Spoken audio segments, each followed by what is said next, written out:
भगवान की, वल्ली देवसेना समेत सुब्रह्मण्य भगवान की। हर नमः पार्वती पतये, हर हर महादेव हर। తాంబూలం తీసుకోండి. ముఖ్యంగా అందరికీ కూడా చిన్న విన్నపం, సుబ్రహ్మణ్య ఆరాధన అంటేనే చాలా విశేషం. సుబ్రహ్మణ్య ఆరాధనలో ఉన్నటువంటి వల్లీ దేవసేన సమేత సుబ్రహ్మణ్య కళ్యాణం ఇంకో ఎంతో విశేషం.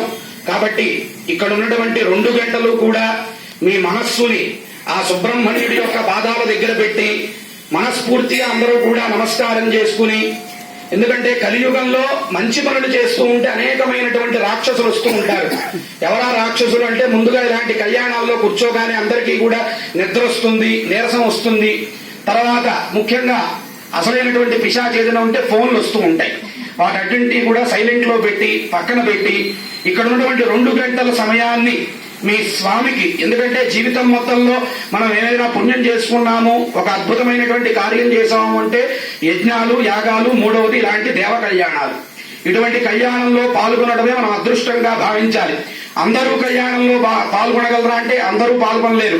ఎవరైతే స్వామి అనుగ్రహం ఉంటుందో, ఎవరైతే స్వామిని పిలుచుకుంటాడో, నేనైనా మీరైనా మనందరం కూడా ఇక్కడ కూర్చున్నామో ఇవాళ ఈ కళ్యాణానికంటే అది స్వామివారి అనుగ్రహం. అలా భావించి అందరూ కూడా మనస్ఫూర్తిగా నమస్కారం చేసుకుని స్వామివారి యొక్క నామాన్ని జపించుకుంటూ ఉండండి. కళ్యాణోత్సవం ప్రారంభమవుతుంది. ఓం నమో బ్రహ్మాదిభ్యో బ్రహ్మ విద్యా సంప్రదాయకర్తృభ్యో వంశ ఋషిభ్యో నమో గురుభ్యః.